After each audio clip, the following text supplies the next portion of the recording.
कहते हैं कि जो व्यक्ति जैसा करता है उसे वैसा ही फल प्राप्त होता है, लेकिन कर्म से इतर कई लोग भाग्य को जीवन में बड़ी भूमिका मानते हैं और इस तरह की मान्यताओं के साथ ज्योतिष में भी लोग भरोसा करते हैं। रिपोर्ट देखिए।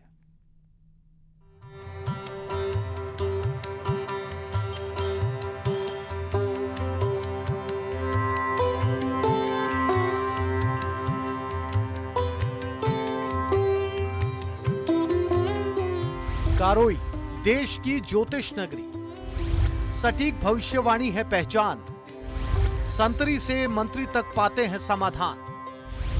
95% भविष्यवाणी हुई है सफल। आज हम आपको ले जाएंगे भिलवाड़ा वस्त्र नगरी के समीप कारोई में। जैसे भिलवाड़ा को वस्त्र नगरी कहा जाता है, वैसे ही कारोई को ज्योतिषों की नगरी कहा जाता है।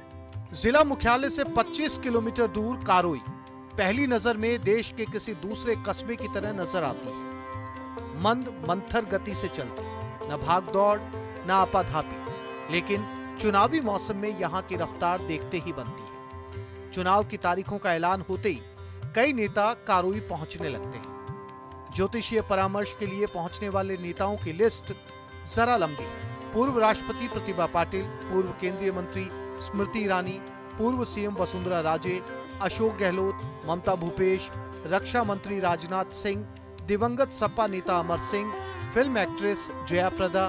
भविष्य जानने वालों की इतनी भीड़ जुटती है कि कारोई की पहचान ही अब ज्योतिष नगरी के रूप में स्थापित हो गई है। 7 दशक से ज्योतिष का विशेष काम चल रहा है।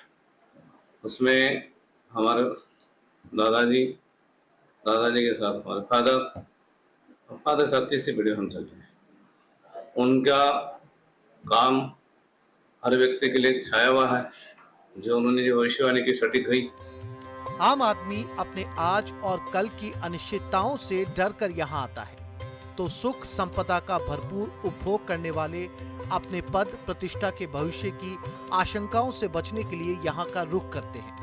ज्योतिषाचार्य गोपाल व्यास दावा करते हैं कि मनमोहन सिंह के प्रधानमंत्री बनने की भविष्यवाणी हो या 2014 और 2019 में नरेंद्र मोदी के प्रधानमंत्री बनने की भविष्यवाणी, उन्होंने सब कुछ पहले ही सटीक बता दिया था। मुनि भृगु की रचना के प्रति विश्वास ही है। जो एक बार यहाँ आता है वो दोबारा जरूर आता है। सबसे पहले 2010 में आया था, तब से लगातार जब जब जरूरत पड़ती है तब आ रहा हूँ। कुंडली दिखाने के लिए या जीवन में कुछ ऐसी समस्याएं हैं, इनका समाधान आमतौर पे हम लोग नहीं निकाल पाते, तो एक अलग दृष्टिकोण यहाँ से मिल पाता है। मैं 34 साल से यहाँ से आ रही हूँ पंडित जी के, मतलब सबसे बढ़िया पंडित जी है कारोई के अंदर, है ना। जो भी बात होती वो सच होती। भृगु पद्धति में मुख्य रूप से 3 तरह से जातक को भविष्यफल बताया जाता है। पहला, जातक के नाम और जन्म कुंडली के ग्रहों की स्थिति के आधार पर भृगु पत्र निकालकर, दूसरा, जातक के प्रश्न पूछने पर उसको एक अंक तालिका में से एक अंक का चयन करने को कहकर, और तीसरा, जातक के हाथ की रेखाओं और जन्म कुंडली के ग्रहों की स्थिति की गणना के आधार पर भृगु पत्र निकालकर।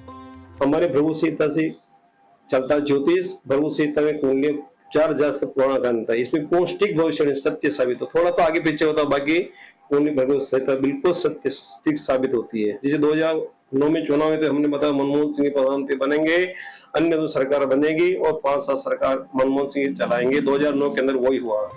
हर सप्ताह कम से कम 10,000 लोग अपने भविष्य का हाल जानने आते हैं। कारोई में फिलहाल 50 से ज्यादा ज्योतिष केंद्र हैं।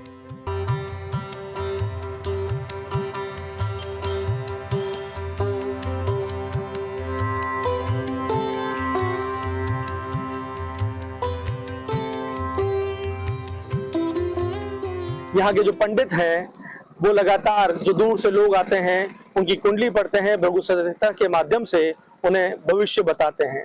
फिर भी उन पंडितों का कहना है कि हम कुंडली बताते हैं, हमारी भविष्यवाणियां सटीक हो सकती है, पर कहीं ना कहीं सब कुछ भगवान और अपने कर्म पर भी छोड़ना चाहिए। भगवान का आशीर्वाद होगा, कर्म अच्छे होंगे तो मनुष्य का भविष्य सही और सफल दोनों रहेगा। वीडियो जर्नलिस्ट अंकुर सनाटी के साथ राहुल कौशिक, न्यूज़ 18 भिलवाड़ा।